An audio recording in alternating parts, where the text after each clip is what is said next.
जब ये supreme court का डिसीजन आया जिसमें उन्होंने वो कुछ भी अता कर दिया जो मांगा ही नहीं गया था उनसे, आप देखिए उसको लाने के लिए आइन को रीराइट कर रहे हैं। ये कौन है जिनको आज मुल्क की तरक्की, मुल्क आगे बढ़ता हुआ अच्छा नहीं लग रहा? जिस शख्स को आप वापस लाना चाहते हो वो शख्स इस कौम का मुजरिम है। आपके लिए हम इतना आसान नहीं होने देंगे। एक शख्स को लाने के लिए आइन रीराइट किया गया। जजेस ने वो फैसला दिया जो मांगा ही नहीं गया था। जिसको वापस लाना चाहते हैं वो कौम का मुजरिम है। सुप्रीम कोर्ट का फैसला अदम इस्तेहकाम का बाइस नहीं तो क्या है? सुप्रीम कोर्ट के जजेस को कहती हूँ मुल्क को चलने दें। किसी ने अदम इस्तेहकाम पैदा करने की कोशिश की तो आहिनी हाथों से निपटेंगे। वज़ीर आला पंजाब मरियम नवाज का दो टोक ऐलान, कहा हुकूमत 5 साल पूरे करेगी। जब मुल्क तरक्की करता है तो ना जाने किसकी नज़र लग जाती है। वो कौन है जिनको मुल्क तरक्की करता अच्छा नहीं लगता? बानी पीटीआई को भी खूब आड़े हाथों लिया। कहा एक शख्स कहता था मैं आलू प्याज के रेट कम करने नहीं आया, मैं अशियाए खुदनी की कीमतें कम करने के लिए कोशा रहती हूँ।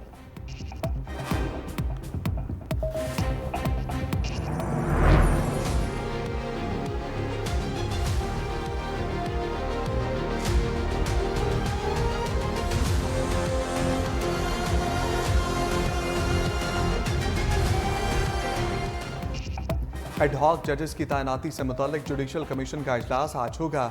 चीफ जस्टिस काजी फायजीसा सदारत करेंगे। एडहॉक जजेस के लिए सुप्रीम कोर्ट के 4 रिटायर्ड जजेस के नाम तजवीज़ किए गए।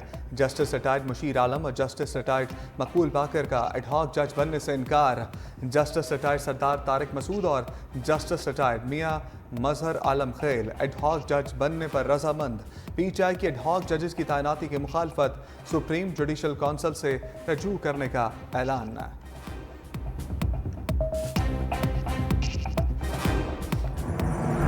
सुप्रीम कोर्ट के फैसले पर अमल करना है या अपील? पीटीआई को मखसूस नशिस्तें देने पर इलेक्शन कमीशन हुकाम ने आज फिर सर जोड़ लिए। गुज़श्ता रोज इजलास बेनतीजा खत्म हुआ। ब्रीफिंग में कहा गया सुप्रीम कोर्ट के फैसले में 2 हलफनामों से मुताल्लिक इबहाम मौजूद है। एक रुकन के 2 हलफनामों से मुताल्लिक इबहाम दूर करने के लिए जजेस से इन चैम्बर रजू किया जा सकता है। पीटीआई का तंजीमी ढांचा मौजूद नहीं, तंजीमी ढांचा ना होने से इबहाम है। किसकी मखसूस लिस्टें मंजूर की जाएं?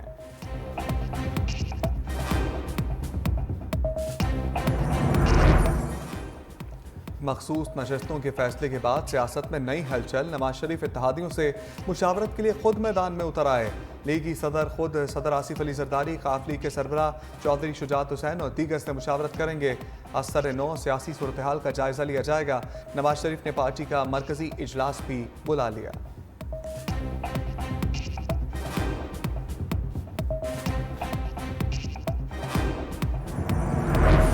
सुप्रीम कोर्ट में मखसूस नशस्तों पर फैसले के खिलाफ नजरसानी दरखास्त। रजिस्ट्रार ऑफिस ने मुस्लिम लीग नून की दरखास्त को नंबर अलॉट कर दिया।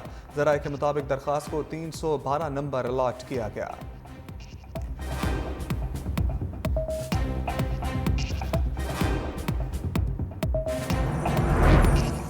वज़ीर दिफा ख्वाजा आसिफ ने सिस्टम डीरेल होने के खदशे का इजहार कर दिया। निजी टीवी को इंटरव्यू में कहा सूरत हाल तशवीशनाक और गैर यकीनी है। हफ्ते 10 दिन में सब मामलात वाज़े हो जाएंगे। हुकूमत बचाने के लिए किसी भी हद तक जाएंगे। इलेक्शन का लदम करने का भरपूर दिफा करेंगे। पीटीआई पर पाबंदी लगाने का ऐलान जल्दबाजी में किया गया। इत्तेहादियों से मुशावरत करनी चाहिए थी। मेरे ख्याल में 9 मई वाक़े पर ही पीटीआई पर पाबंदी लगनी चाहिए थी। सरगोशियाँ हो रही हैं, अक्टूबर आने दें, इंतखाबात से मुताल्लिक दरख्वास्त लगा देंगे। हमारे पास जो दवा है इस्तेमाल करेंगे। सियासी हालात के ज़िम्मेदार सिर्फ सियासतदान नहीं, अदलिया भी है। बानी पीटीआई की रिहाई की सूरत हाल नज़र नहीं आ रही। सफारती सतह हो या कोई और, पीटीआई को अमेरिका से इमदाद मिल रही है। पीटीआई ने अपने हमायत के लिए अमेरिका में लॉबीज हायर कर रखी हैं। जना हाउस हमला और जलाओ घराव के दीगर मुकदमात की समाअत इंसदाद दहशतगर्दी अदालत ने पुलिस को तफ्तीश मुकम्मल करने के लिए आखिरी मौका दे दिया। मुल्जिमान को शामिल तफ्तीश होने का हुक्म। तमाम मुल्जिमान की अबूरी जमानत में 6 अगस्त तक तोसी।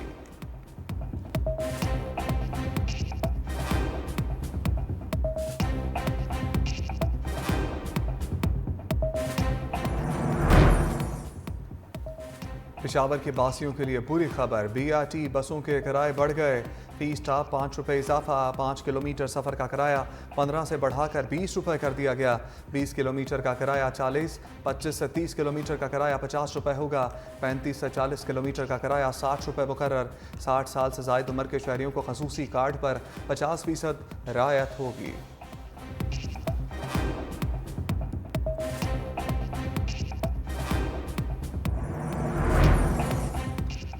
सिंध में भी मानसून बारिशों की एंट्री, कराची के मुख्तलिफ इलाकों में बूंदाबांदी से मौसम खुशगवार। रात गए मीरपुर खास, ठट्ठा, टंडू अलायार में बारिश, नशेबी इलाकों में पानी जमा। हैदराबाद, भट्ट शाह, मुटियारी, शहदादपुर समेत कई अजला में बारिश। महकमे मौसमियात की मुल्क के बेशतर हिस्सों में बारिश की पेशगोई। लाहौर, इस्लामाबाद समेत पंजाब के बेशतर शहरों में बादल बरसेंगे। खैबर पख्तूनख्वा, मरी, गलियात और कश्मीर के नदी नालों में तुग़यानी का खदशा। बालाई इलाकों और पहाड़ी मकामात पर लैंड स्लाइडिंग का इम्कान। बलूचिस्तान के कई इलाकों में बादल बरसेंगे।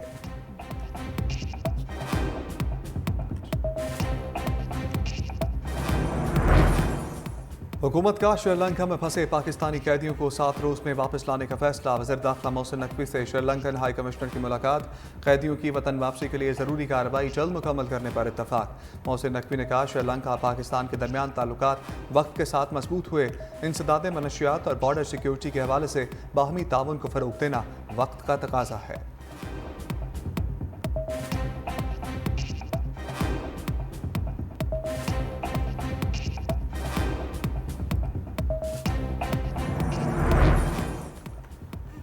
दुनिया की सबसे बड़ी बस साज कंपनी यूटोंग का कराची में इंट्रासिटी और इलेक्ट्रिक बसों का प्लांट लगाने का फैसला।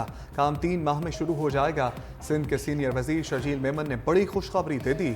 यूटोंग बस कंपनी के हुकाम की सूबाई वजीर शर्जील मेमन से मुलाकात। शर्जील मेमन ने बताया, प्लांट का काम अगले साल मुकम्मल हो जाएगा। इलेक्ट्रिक और हाइब्रिड डीजल बसें तैयार की जाएंगी। पाकिस्तान का ज़र मुबादला भी बचेगा।